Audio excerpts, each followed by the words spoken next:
has to say. Hey everyone, I got bad news today.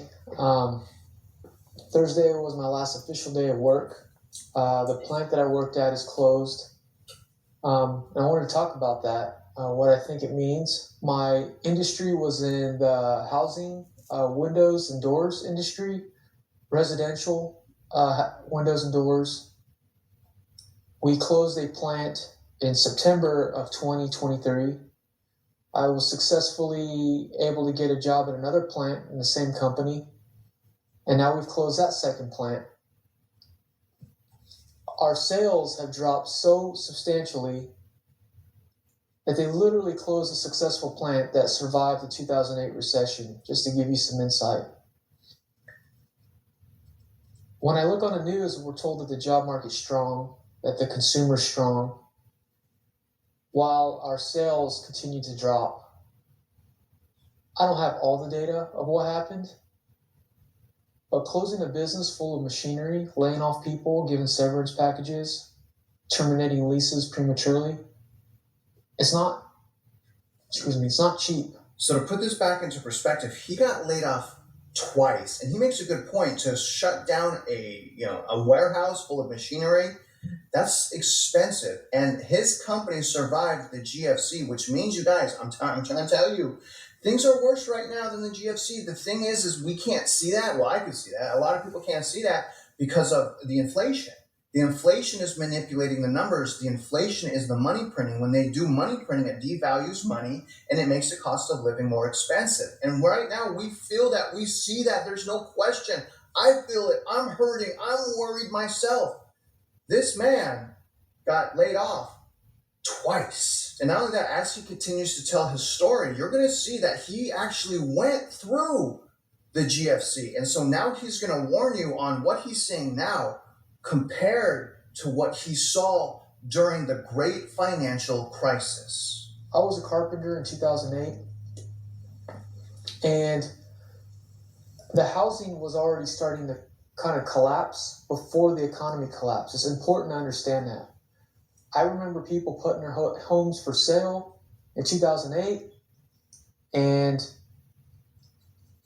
the economy tanked afterwards. I remember the Union Hall saying that we were going to have less building permits next year. Nobody seemed to flinch or care because work was strong at that time. You couldn't hire enough carpenters. Nobody wanted to do it. There was not enough people wanting to work construction. This, I think, is different. I think what's going to happen is that so many people have bought into the narrative that prices aren't coming down, things are going to stay high forever. Get yourself into an asset, whether it's a house or the S&P 500 or some kind of crypto Bitcoin thing. And they have so much believe that as things start to fall down, for example, closing a Big Lots down the street or closing a fun park or another business closing, and they see that their asset's still very expensive, they validate that belief. So let me ask you, are you guys buying into the narrative of mainstream media to get you to just spend? Now, I get it. I mean, everything's a narrative, right? I have my own narrative, but there's different types of narratives. There's the narratives that are narratives to get you to spend your money, and those people that are pushing that narrative generally get a commission from you spending your money based on their narrative. And then there's the narrative like mine, which is be very careful and cautious with your money. And if you are going to spend your money, please do so with fundamentals. And then I show you behind the scenes on what that wedge, cash flow, and how investors purchase. But nevertheless, you guys, we don't need to be buying into a narrative that is designed to keep us enslaved in debt. Okay? That's what he's saying. And also, don't be a sucker and think that prices don't go down. And if you listen to Dave Ramsey, stop. That man has said, gone on record, that home prices have only gone down one time on a nationwide average in 2008. That is so ludicrous. It's shocking to me. So I understand why that narrative has taken over so many households. Dave Ramsey's way bigger than Real Estate Mindset. I can't even fathom how many people that man has influenced. But my point is, prices go down, and that is a fact. I mean, this guy's going through a lot of pain. Listen to what he has to say now. So your biggest economic sector, which I think is probably housing, at least in the United States, your biggest sector that drives a lot of jobs, whether it be furniture at IKEA or remodeling, or in my case, windows and doors, your biggest sector doesn't have people selling or buying. And if you're not buying or selling, there's no velocity. And the prices stay high, and people believe nothing's going to collapse. And slowly these industries start dying little by little. And people start losing their jobs. Real estate brokers don't have anything to sell.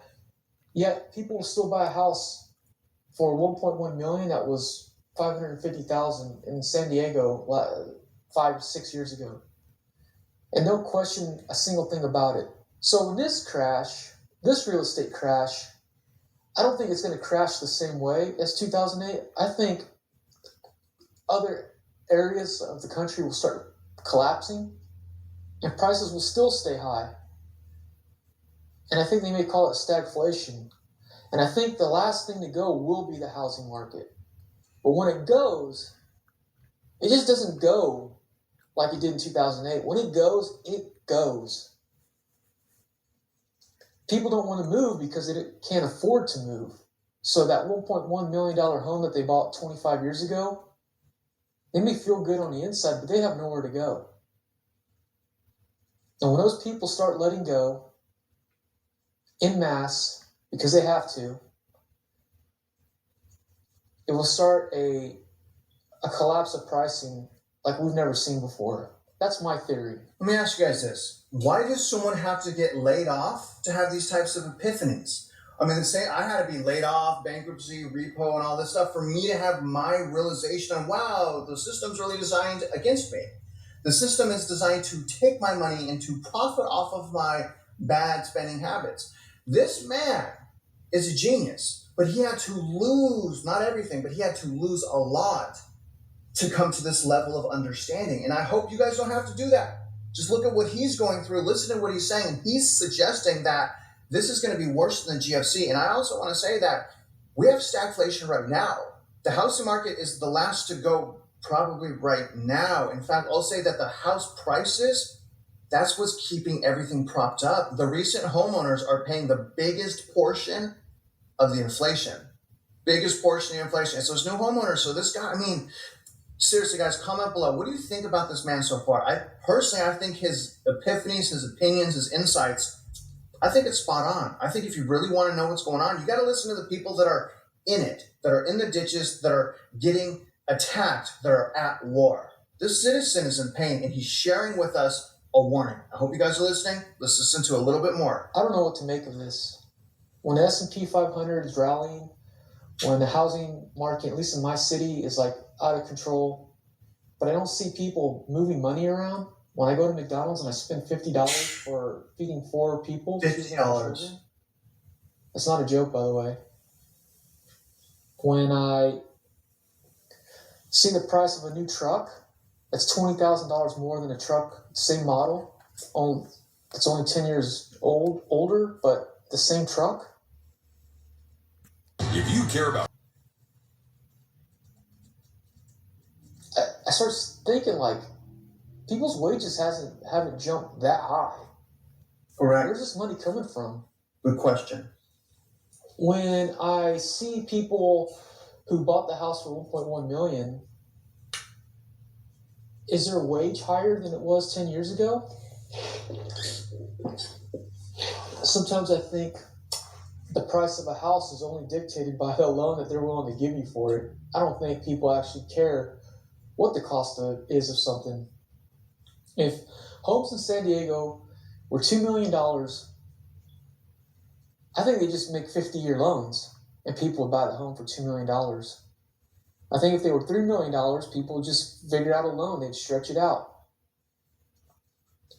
So you get all these forces at play pushing on things too quickly where wages haven't risen to compensate for that much debt load.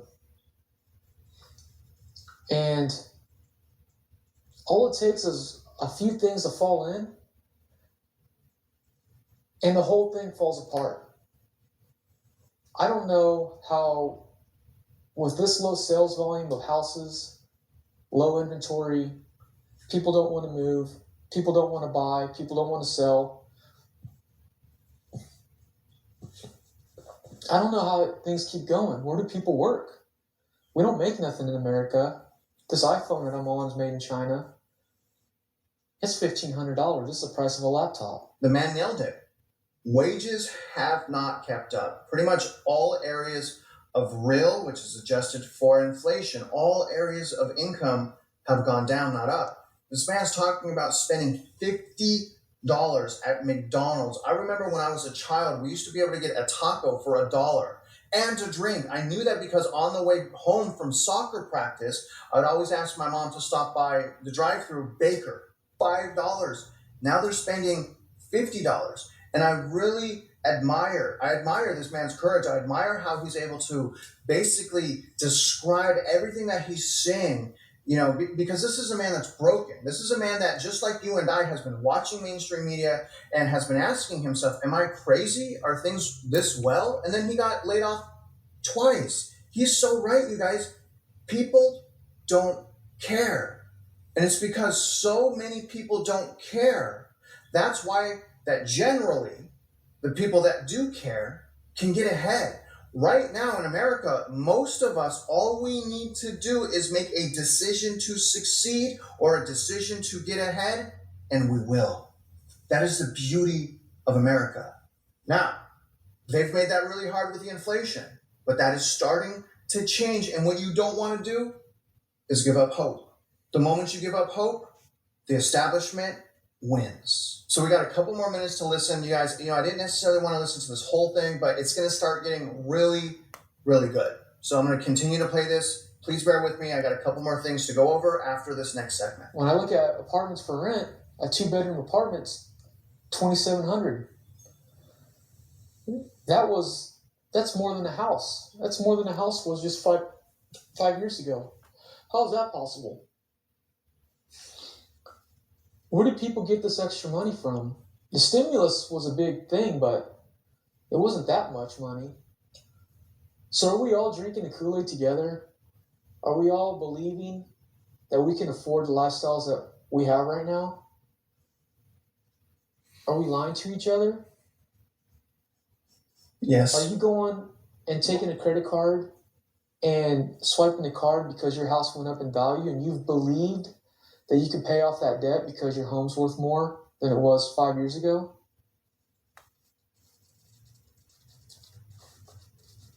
What is happening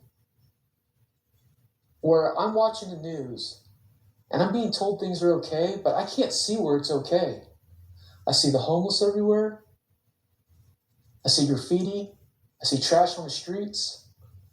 But you'll take a guy who's selling Mexican strawberry raspados on the corner, and I'll see a police officer telling him to pick up his stuff and go. He's got a nice banner. He's got the Venmo QR code. He's got a line of people, satisfied customers. He's friendly. And the police will come and tell him to pick up his stuff and go, or they're going to arrest him. But you'll let a homeless guy pee and poop on the street, and I have videos of that kind of stuff, and you won't do a thing about it. I don't know what's happening. I'm concerned. I'm hoping that I'm wrong, but I think something's really wrong out here. And I think a lot of us see it. We don't know how to define it. Well, let's try to define it. If you guys can, do me a favor for all this hard work, define it below. If you can, comment below.